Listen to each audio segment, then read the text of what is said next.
A magnitude 8.8 earthquake and a tsunami of 3 to 4 meters has been recorded in Russia's Kamchatka Peninsula.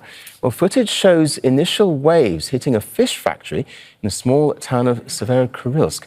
This triggered evacuations in both Russia and Japan and an emergency warning for Japan's Pacific coast. No injuries have been reported. Our colleagues from the Ministry of Environment said that visually the tsunami waves are estimated to be 3 to 4 meters high. So I urge again everyone to stay away from the coastal line whenever a tsunami threat is announced. Well, the earthquake was felt 250 kilometers away in Hokkaido, along Japan's Pacific coast. A tsunami warning is in place there. And a tsunami warning has been issued for Hawaii, while sirens have gone off in Honolulu. Officials are preparing to open a mountain pass to allow people to evacuate coastal regions. Advisories are also in effect for Alaska. Well, Chris Elders is a structural geology expert at Curtin University. He joins us now from Perth, Australia. Thanks for joining us. So an event like this has the potential to cause significant destruction and fatalities, but how difficult is it to predict? Well, we know that it's always very difficult to predict earthquakes, unfortunately. They can happen very suddenly. Although in this particular case, there has actually been a lot of earthquake activity in this area in the previous month. It's not always a definite indication that that's going to lead to a big earthquake like this event, but it's certainly an area that we know is very prone to earthquakes of this size. Well, given what you say then, why are some regions so much more prone to this kind of activity than others? Well, this particular area lies right on the Pacific Ring of Fire, which we know is an area of significant volcanic activity and also earthquake activity.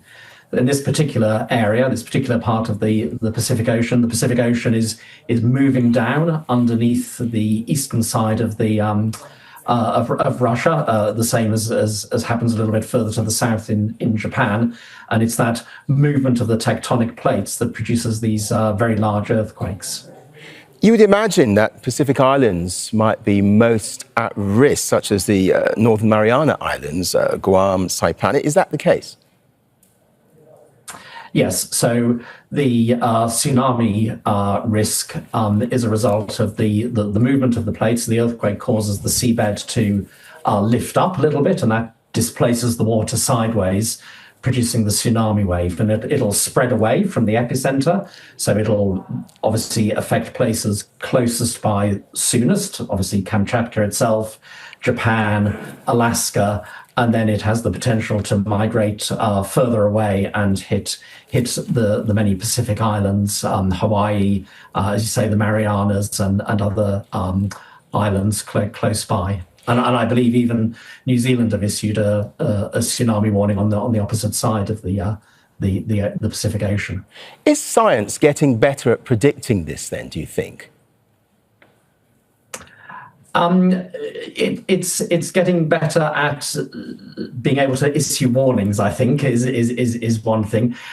It remains a very difficult thing to say precisely when an earthquake is going to happen. As I say, there are indications, and we know that there are particular places in the world where very large earthquakes like this can occur. So it's more important, I think, to be prepared in places such as this.